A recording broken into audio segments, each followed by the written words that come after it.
সময়ের ত্রাস। ইউসুফ হয়তো আবার ফিরে এসেছে। খুন করার পরে সে নাকি দুধ দিয়ে গোসল করে। ইউসুফ কিন্তু কোনো সাধারণ মাস্তান না। এটা কি আগ পর্বের ওয়েব সিরিজ? যে build up build up build up.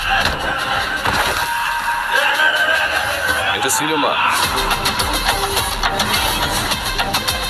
বাংলাদেশে জন্মগ্রহণ করছে, ভালো কাজ করছে,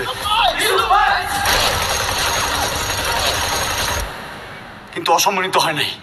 একটা মানুষ জানতো। স্যার, আমি কেসটা রিওপেন করতে চাই। এই দেশে শিল্পী হওয়া কি অপরাধ?